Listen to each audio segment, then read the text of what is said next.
One interesting thing I'll tell you about the blood sugar reading. The kind of reading which you take through finger prick is never perfect. You do one experiment today, you take the blood sample from all the 5 fingers and you see the reading, and all the 5 reading will be totally, totally different. So one of them will show 150, another will show 250, a third will show 225, fourth will show 275. Sometimes my patient come back to me and they ask, doctor, which should I believe? Which one should I believe?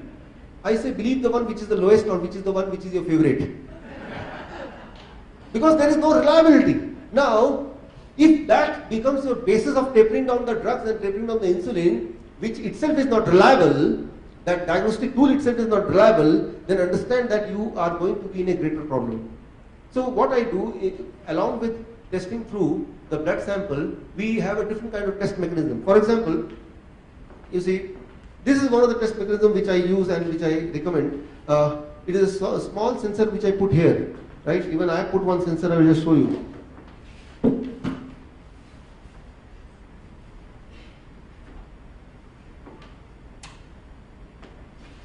So you see, here I put one sensor, right? And if I want to check my blood sugar, right, I just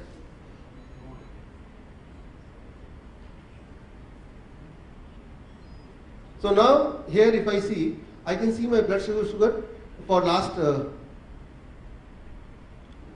4 days, right? Even at the time when I was sleeping, even at the time when I was traveling. Important is later on you can have a closer view, right?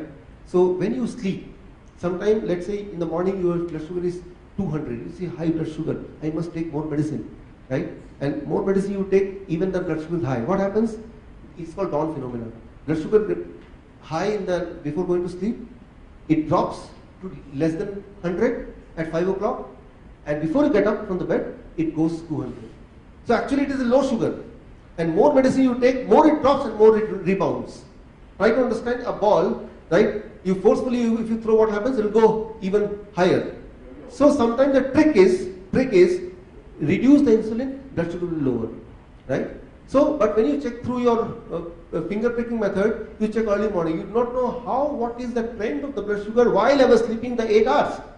And that trend tells a lot, right? So what I mean to say here is, when we diagnose only through blood sugar, only through HbA1c, do not give the complete picture. Sometimes it can be misleading, right? So that's what I am saying. And most of the time I've seen doctors are not trained about understanding the behavior of the blood sugar, right? They think that if the morning blood sugar is high, that means it's a high blood sugar. That means late in the night, the blood sugar might have gone very, very low. As a result, it was rebounded to very high blood sugar. When the blood sugar is very low, brain sends a signal to the liver, and liver throws extra sugar in the bloodstream, and when you get up, you see high sugar.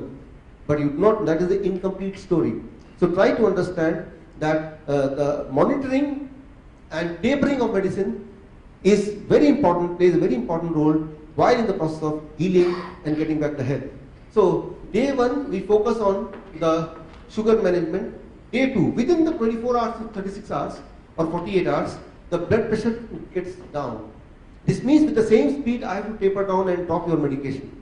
Again, that is an interesting science. So we have to take the blood pressure measurement at several times depending on your medical history. And the most important, day 3, the heart sound. It takes about 1 month's time to cure the heart disease, but the effect starts within the first 3 days, within 72 hours. So for the severe heart disease patient, we record the heart sound with a digital stethoscope on the first day, heart sound the first day. We record the sound. And on the third day again, we record the sound. We compare both of them. And that helps us to establish what is the condition of improvement of the heart, accordingly how to taper the medication of the heart medicine. Because tapering down is even more important than prescribing a medicine. Because if you don't taper the medicine, it may harm you, right? So this is what we do in those 3 days. Not only we do that, we train you how you can do it for yourself as I train today. So this technique you should know, because you are the only person who stays with you 24 hours a day. So at any emergency, only one man can help you, can reach out to you, and that is you yourself, right? And most important thing, Bill Clinton, he talked about one more doctor called with his team. I got an opportunity to interact with him on several occasions. I asked him that if the patient starts on this kind of diet, which I call DIP diet, inspired from China study, how long it will take to make the person heart attack proof, that he will never suffer heart attack. He says the first meal. The first meal is so powerful. That was his wording. His interview I have noted in my YouTube channel. Dr. Biswaroop Roy Chowdhury is my YouTube channel. You can see the complete interview of the doctor. What I mean to say, it really works, and every time it works, and it is with all the evidences. And in US, it is even covered by health insurance. For example, here you are eating fruits and vegetables as a medicine, right?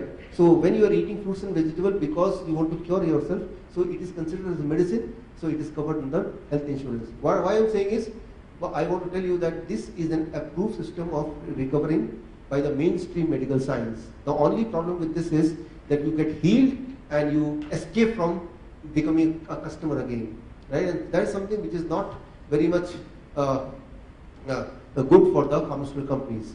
So that is why this method, which is known as natural bypass means your body is opening up many new blood vessels, and which is helping you to get back your health to when you were younger by 10 years, right? That too within few days. So these things are a part of the medical education already. It is a part of the evidence-based education already, but these things are not promoted, right? That is where is my role, that is where is Mr. Muktiar's role. So thanks that you listened to me carefully, and hope to see you again. And I give the mic to Mr. Muktiar. All the best. Thank you.